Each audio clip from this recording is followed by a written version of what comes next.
Hello students, welcome back again in our online video class. Previously we studied exercise 1.3 of chapter number 1 number system question 1, and today we are going to understand question number 2 and question number 3. So let's see what is given in question number 2 of your textbook.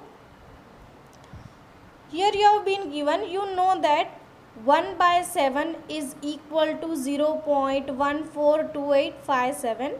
Can you predict what the decimal expansions of 2 by 7, 3 by 7, 4 by 7, 5 by 7, 6 by 7 are without doing the long division? If so, how? मतलब यहाँ पर आपको question में ये बोला हुआ है कि 1/7 का जो अगर हम डिवीज़न करते हैं तो इसका ये आंसर आ रहा है. मतलब ये कैसा है, नॉन टर्मिनेटिंग रिकरिंग.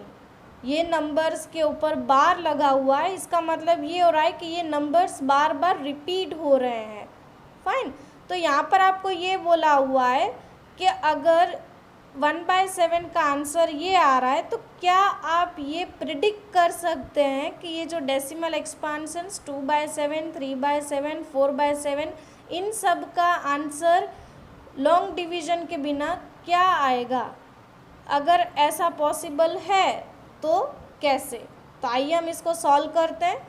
अब यहाँ पर आपको ये डेटा दिया हुआ है कि 1/7 है, उसका आपको आंसर दिया हुआ है डेसिमल में 0.142857 बार.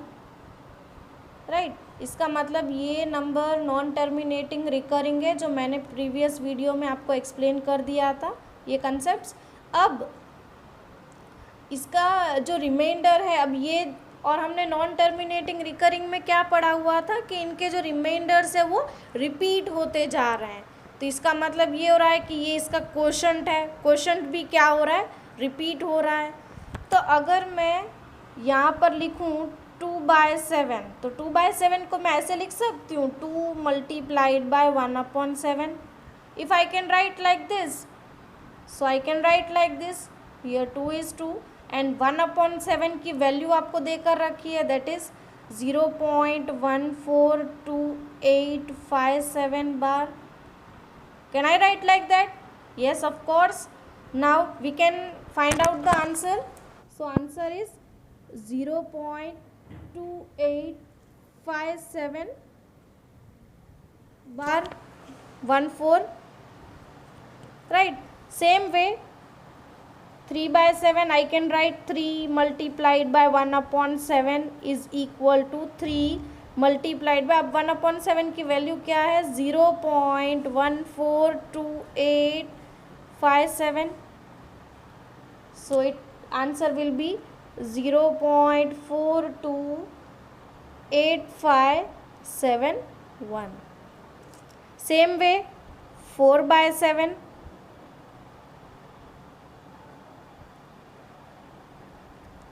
so here I will write 4 multiplied by 1/7 value is 0.142857.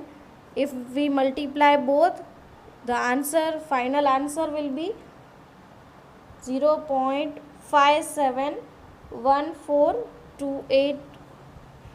In the same way, we can find the value of 5/7 without doing a long calculations. So 5 multiplied by 1/7, that is 5 multiplied by 0.142857, and the answer will be 0.714285. Same way 6/7, so 6 multiplied by 1/7, that is 6 into 0.142857 bar, and the answer will be, you have to multiply it, 0.857142. So here we have given the reason that if 1/7 value is this, we can predict the decimal expansions of 2/7, 3/7, 4/7, 5/7, 6/7 with a very short calculation without doing long division.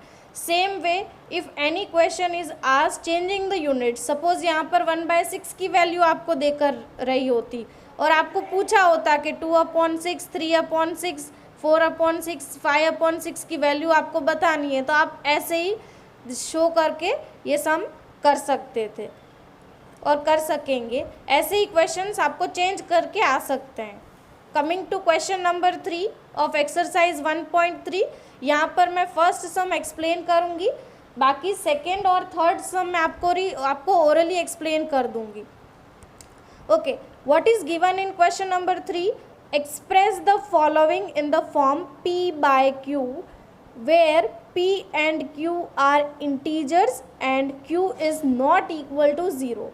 यहाँ पर क्या बताया हुआ है कि आपको ये जो क्वेश्चन है उसको P/Q फॉर्म में रिप्रेजेंट करना है, एक्सप्रेस करना है, जहाँ पर P और Q क्या होंगे, इंटीजर्स होंगे और Q की वैल्यू 0 नहीं होगी।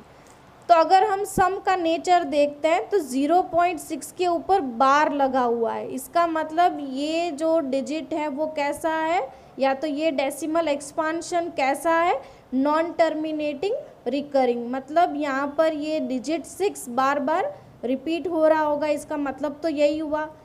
तो मैं इसको ऐसे लिख सकती हूँ, let x is equal to 0.6666, right, मतलब ये वैल्यू क्या हो गई, ऐसे भी हमने शो कर दिया, right. So this is our first equation, इसको हमने फर्स्ट इक्वेशन कंसीडर कर लिया। तो अगर ऐसे भी मैं लिख सकती हूँ x की वैल्यू क्या हो गई 0.66666। Okay, now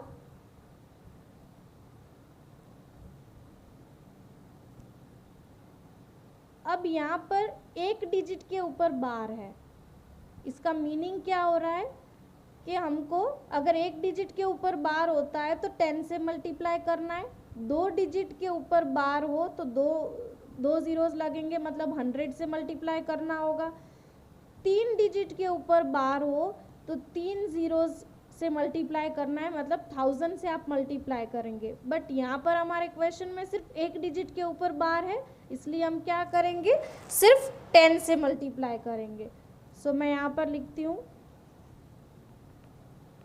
multiply 10 by both the sides. Okay, तो ये जो इक्वेशन है इसको हमको 10 से मल्टीप्लाई करना है, तो 10 multiplied by x is equal to 10 multiplied by 0.6666। when you will multiply 10 multiplied by x it will be 10x and 10 multiplied by 0.6666। तो इसको हम ओरली कर सकते हैं, यहाँ पर एक ज़ीरो है तो हमारा जो डेसिमल है वो एक ज़ीरो पीछे चला जाएगा, तो क्या आ जाएगा 6.66। Fine, this will be our second equation. अब हमको क्या करना है, सेकेंड इक्वेशन और फर्स्ट इक्वेशन को सब्ट्रैक्ट करना है, तो हम यहाँ पर लिखेंगे सब्ट्रैक्ट इक्वेशन 1 फ्रॉम इक्वेशन 2। अब हम सब्ट्रैक्ट करेंगे, हमारा इक्वेशन 2 क्या हो जाएगा, 10x is equal to, from लिखा इसलिए पहले इक्वेशन 2 को 1 से सब्ट्रैक्ट करेंगे। So 10x is equal to 6.666 minus our first equation was x is equal to 0.666, minus करेंगे 10 में से x गया तो 9x and here it will be 6 out of 6 0 0 0, मतलब हमारा 9x इक्वल टू 6 आंसर आया। अब इसको हम सॉल्व करेंगे, हमको x की वैल्यू ढूंढनी है जो कैसे फॉर्म में होनी चाहिए, P/Q फॉर्म में।